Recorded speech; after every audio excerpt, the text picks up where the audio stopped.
You're listening to The Jacob Valk Show. He's breaking down the latest and greatest in sports as only he can. Follow him on Twitter at RealJacobValk. Here he is, Jacob Valk.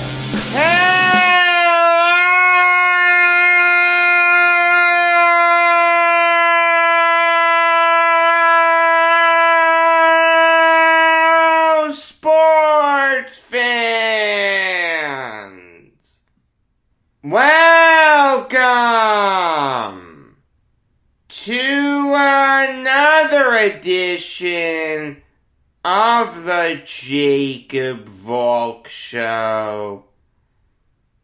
I am Jacob Valk, and I have to start with the really sad death of Slick Leonard, who died yesterday at the age of 88. No one embodied Indiana more than Slick Leonard. Not Reggie Miller, not Bob Knight, not Peyton Manning, not Andrew Luck, not the Ursays. Slick Leonard was Mr. Indiana. Born in Terre Haute, died in Indianapolis, spent basically his whole life in Indiana, and he loved it.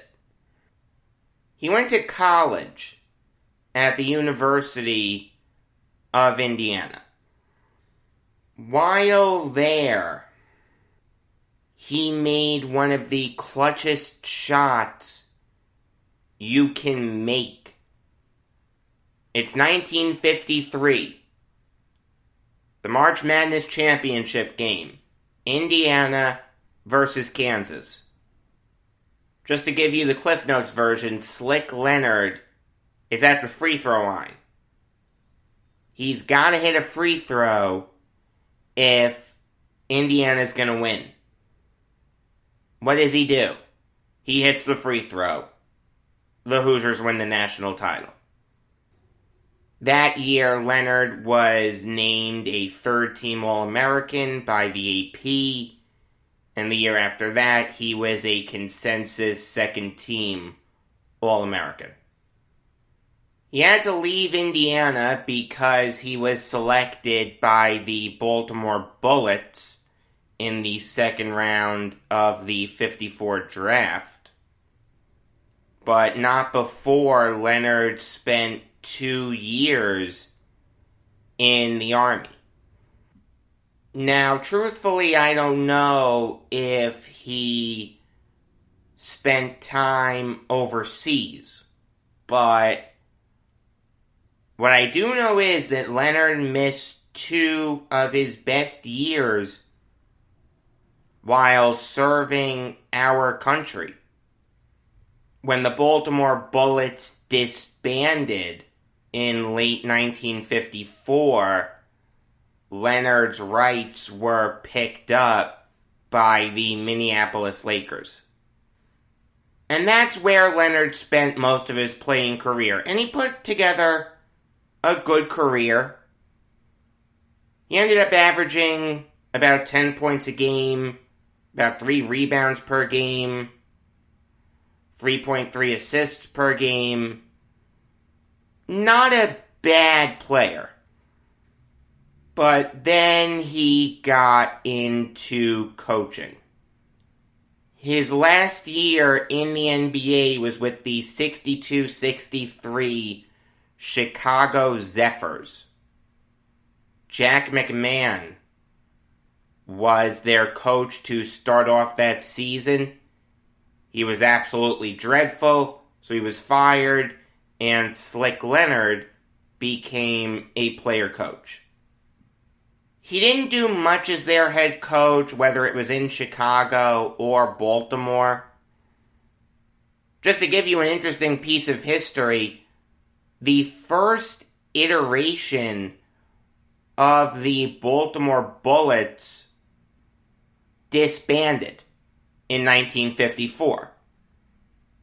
Then what happened was the Chicago team, which started off as the Chicago Packers, then the Chicago Zephyrs, moved to Baltimore and became the Bullets. A few years after that, the Chicago Bulls were born. But Leonard didn't do much as a Zephyrs coach or a Bullets coach. It seemed like he was gonna fade away into obscurity. But then the ABA was born. And this is where Leonard really made his mark. The Indiana Pacers were born, and their first coach was Larry Staverman. Staverman did absolutely nothing as Pacers head coach. So he was fired, and Leonard took over. Leonard immediately whipped them into shape. Their offense was explosive. They went from starting the year 5-15 to rallying to make the ABA finals, only to lose to the Oakland Oaks in 5 games. But everyone knew that the Pacers would be back. And they were. The year after that, they had the best record in the ABA. Wasn't even close. Led by guys like Roger Brown, Bob Nedelicki, Mel Daniels, and Freddie Lewis. The Pacers steamrolled the Carolina Cougars. They destroyed the Kentucky Colonels, and then they beat the LA Stars in 6 games to win the ABA championship. The year after that, once again, they had the best record in the ABA, but they lost to a really good Utah Stars team in the Western Division Finals. That Stars team was really good, though, for whatever it's worth. They only finished a game behind the Pacers. The year after that, the Pacers took a little bit of a step back. They did not have the best record in the ABA. They didn't even win their division. They made the playoffs, but no one expected them to do much of anything. But with a rookie George McGinnis helping them out, they beat the Denver Rockets in 7 games. The Utah Stars in 7 games, big upset. And then in the ABA Finals, they beat my beloved Nets in 6 games. And that series was an incredibly hard-fought series, excluding Game 1. Every game in that series was decided by, at most, 6 points. The Pacers would then repeat as ABA champions. George McGinnis firmly established himself as one of the best players in the ABA. They beat the Denver Rockets, they beat the Utah Stars, then they beat Artis Gilmore's Kentucky Colonels in 7 games. So Slick Leonard's Indiana Pacers, in a 4-year stretch, from 69-70 to 72-73, won 3 out of the 4 ABA finals. That's pretty impressive. The Pacers would go on to make the playoffs every year that Leonard was the coach of theirs in the ABA. They were never as good. They were relying on McGinnis to do basically everything. And as great as George McGinnis was, no one can win a title by themselves unless your name is Dirk Nowitzki. In 75, the Pacers would make the ABA Finals, but they got destroyed by the Kentucky Colonels in 5 games. You've got Artis Gilmore, Dan Issel, and Louis Dampier going up against George McGinnis. Yeah. That's not going to end well for the Pacers. Leonard was the first coach for the Pacers when they moved to the NBA, but they really didn't have a lot of money. The ABA teams, when they moved to the NBA, had to pay an entry fee. It's why the Nets sold Julius Erving to the Sixers. They needed to raise capital. In fact, the Nets had to pay an extra fee to the Knicks because they were moving into the Knicks territory. The Nets offered the Knicks Julius Erving if they waived the fee. The Knicks said, no, we want the money. That's why Erving became a Sixer. Julius Erving could have been a New York Knick. Now, the Pacers did raise the capital, but they never made any noise under Leonard. When they were in the NBA, they never made the playoffs. They never even had 40 wins. Not a great end to the story. Leonard's last year as Pacers head coach was in 79-80. Again, it seemed like he was going to fade away. As the ABA became a distant memory, no one would remember Slick. Then he became the Pacers color commentator. It was there that he really shined. You've got to love the boom baby call, right? No one does it like Leonard, let me tell you. Him and Mark Boyle were around for some big moments in Pacers history. The Spike Lee game. 8 points in 9 seconds. Patrick Ewing blowing the finger roll. Boyle and Leonard were there for all of it. The Malice at the Palace. There's a story. Before all hell broke loose, Ron Artest was laying on the scorer's table, and he put on a headset. He wanted to join Boyle and Leonard's radio broadcast. One of the smartest decisions in radio history, not to turn on Artest's microphone. The FCC would have been on them like white on rice. Now, it's funny. Right after the cup landed on Artest that started the brawl, Mark Boyle tried to restrain Artest.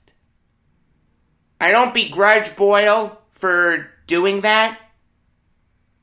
At the end of the day, you have Ron Artest running into the stands, and there's a real possibility that he could kill someone. But again, discretion is the better part of valor. Artest ran right over Boyle, fractured 5 of his vertebrae. Slick Leonard lived up to his nickname. He was slick. He got out of the way. He knew there was no stopping this. Slick Leonard was inducted into the Basketball Hall of Fame in 2014. He finished his career with 529 wins for the Pacers.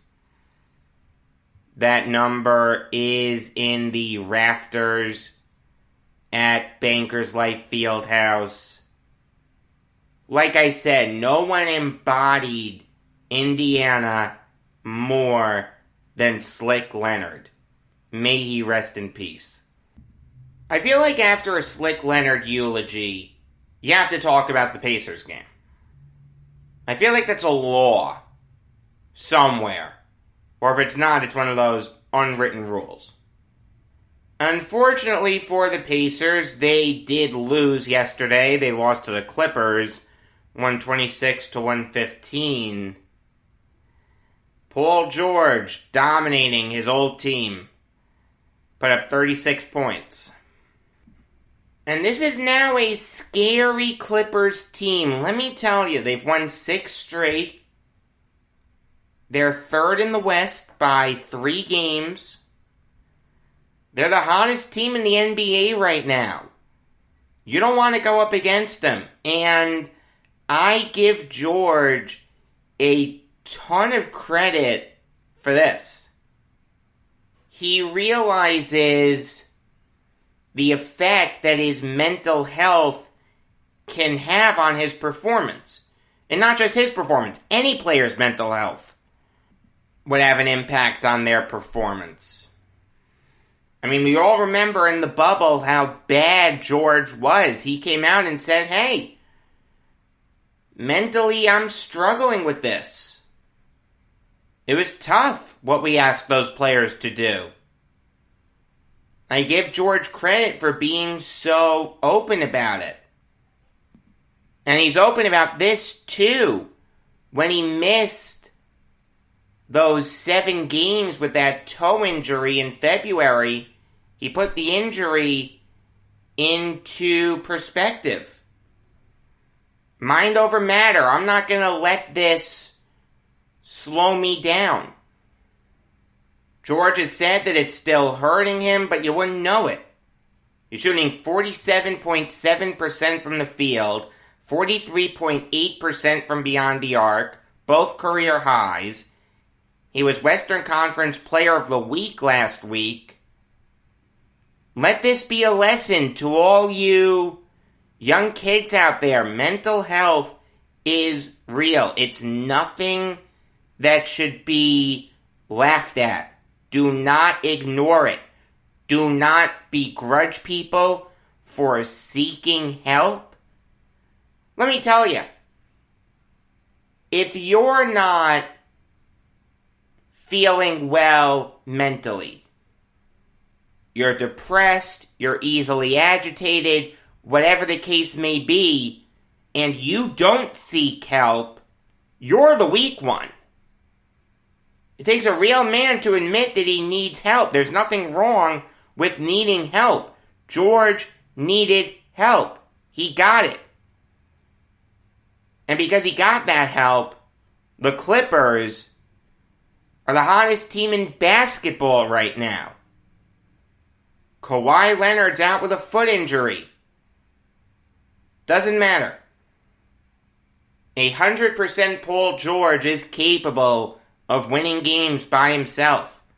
He did it with the Pacers many moons ago. And again, I commend George for being so open about his mental health. Another hot team is the Atlanta Hawks. Don't look now, but they are currently the 4 seed in the Eastern Conference. Can Nate McMillan be the coach of the year for what he's done with that team?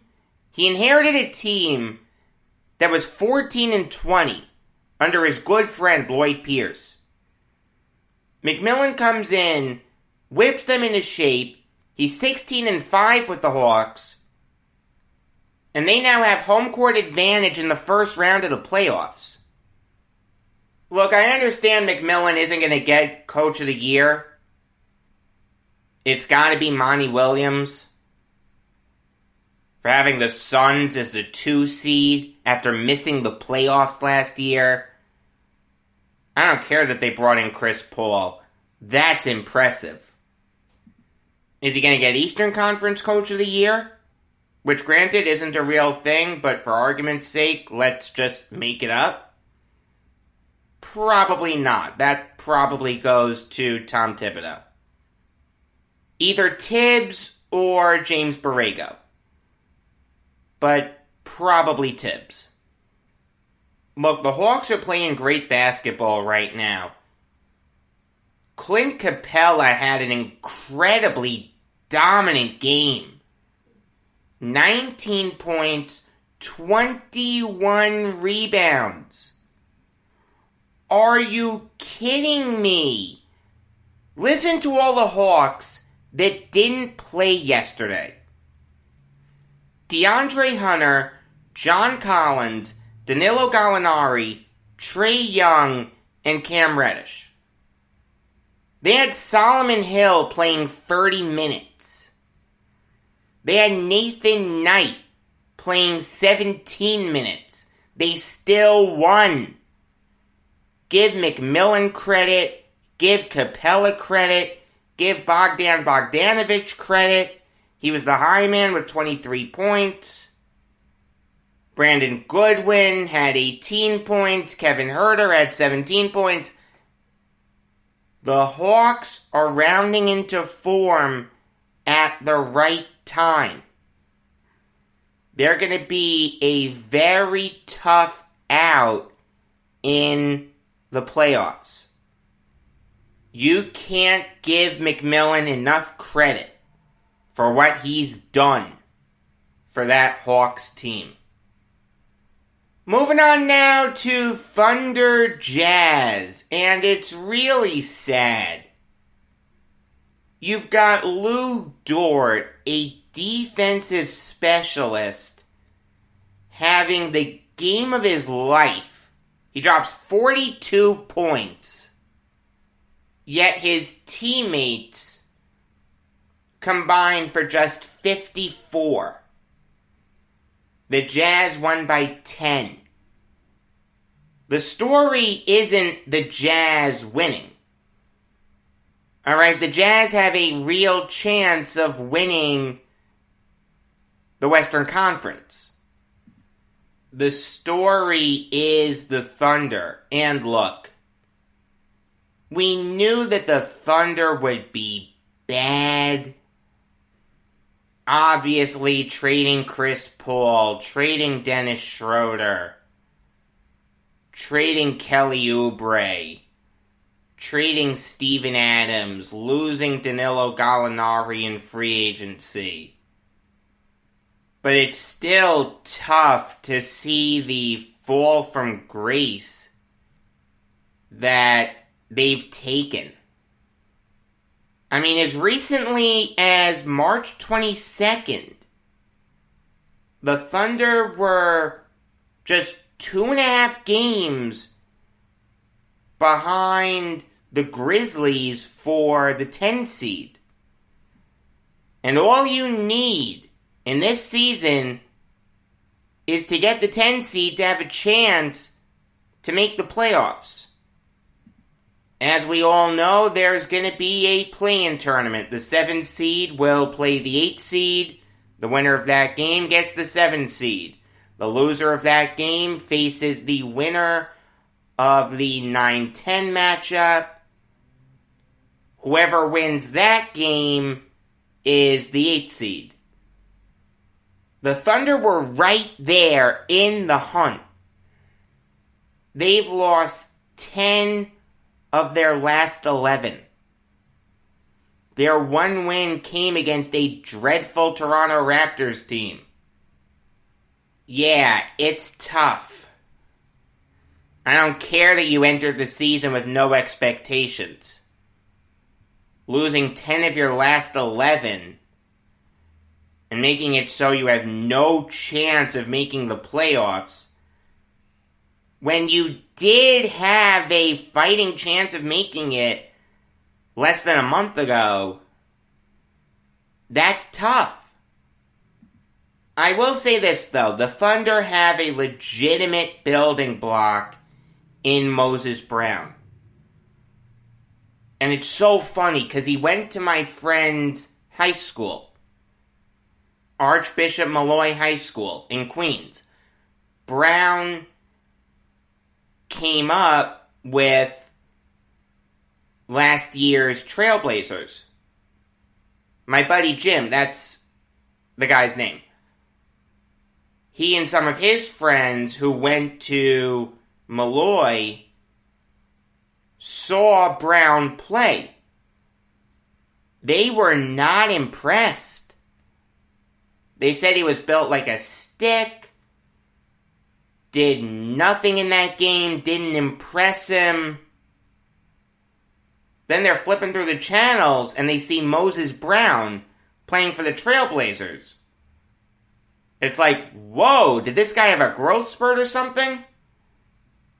I mean, look, Brown's a beast right now. He's 7'2", 245 pounds. And that's all muscle, let me tell you. He's a double-double threat every night. The guy put up a double-double where he had 21 points and 23 rebounds. Okay, that's impressive. I'll say this. The Thunder have Shea, they have Lou Dort, and they have Moses Brown. You have a guy who has the potential to be great in Shea. In fact, some people will say that he's already great. I don't know if I'd go that far, but he has an argument. You have Lou Dort, one of the best perimeter defenders in the NBA, and you have Moses Brown, a beast in the interior. Obviously, you've got all the draft picks in the world, thanks to Sam Presti, who has shown that he can use them effectively. Mark Daigneault seems like he has a good head on his shoulders. I know it looks bad now, Thunder fans, but in the future, you'll be fine. You've got all the pieces there to be good again. Alright, now I'll give you some NFL Valk talk. And I'll start with the Browns signing Jadeveon Clowney. They signed him to a 1-year deal worth up to $10 million. Imagine if in 2017 I told you that the Cleveland Browns were going to have Myles Garrett and Jadeveon Clowney. You'd say, Jacob, you're nuts. I mean, Clowney fits the Browns perfectly. Olivier Vernon is a free agent. I want him on the Jets. Either him or Melvin Ingram. So you bring in Clowney to replace Vernon. And let me tell you, Clowney's better. I don't understand why these teams don't like Clowney. Last year he had a 74.9 overall grade. Okay, he missed 8 games. I get that. He's had injury concerns. There's no question. Here's a news flash. Football's a violent game. Oh, but Jacob, Clowney didn't have any sacks. You don't always need to have sacks to make an impact defensively. If you can throw the quarterback off his rhythm, make him throw the ball before he's ready, make him roll out so he has to chuck it out of bounds, you're doing your job. Is there a limit to that? The answer is yes, and Clowney cannot afford to have another no-sack season. But I don't think he will. There are too many guys on that Browns defense that you need to account for. Garrett, Sheldon Richardson, Sione Takitaki, Jacob Phillips, Jordan Elliott. Clowney's going to get at least one sack next year. Okay? I promise you. This is a fantastic move for the Browns. It's not an overpay in the slightest. If anything, it's an absolute steal. The Jets should have done it. It's going to be a dogfight between the Browns and Ravens for the AFC North. The Steelers will be okay. They'll hang in there, but they're not as good as the Ravens and Browns. Same thing with the Bengals. Moving on now to the Buccaneers re-signing Ross Cockrell to a 2-year deal worth $2.11 million. And this is a good move for the Buccaneers. Obviously, they've made a concerted effort to bring the band back. Cockrell played a big role in the Buccaneers' second half run last year. He had a 71.7 overall grade last year. He's always been a pretty good slot corner. Has he been great? No, but he's been good. There's nothing wrong with wanting to keep the band together if you're Jason Light. Good move by the Buccaneers. It makes a ton of sense. This is an absolute bargain. Todd Bowles has to be very happy right now. Which makes me unhappy because I absolutely hate Todd Bowles. I'll close this show out with some MLB Valk talk. Specifically, the Astros signing Martin Maldonado to a 1-year extension. This extension does have a vesting option for the 2023 season. We don't know the specifics on the contract yet, but there are a lot of people that are upset that the Astros are bringing this guy back. In 2019, he hit just .213. 12 homers, though. That's pretty impressive. 27 RBIs, that's not bad. Last year, he hit just .215. 6 homers, 24 RBIs. Again, not bad. This year he's gotten off to a dreadful start. He's hitting just .091. He has just 3 singles to his name. He's already struck out 16 times. Here's the thing, though. The Astros are using Maldonado wrong. Martin Maldonado should not be a starting catcher.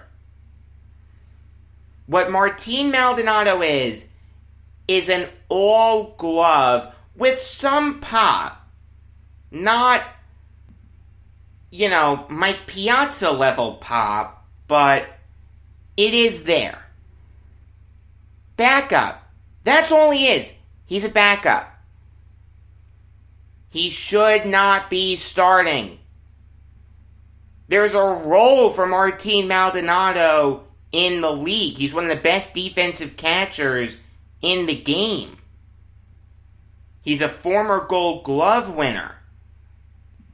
There are some people saying, oh, get him off the team, he's dreadful, what are the Astros doing, blah, blah, blah. No, it makes sense to want to keep Maldonado around.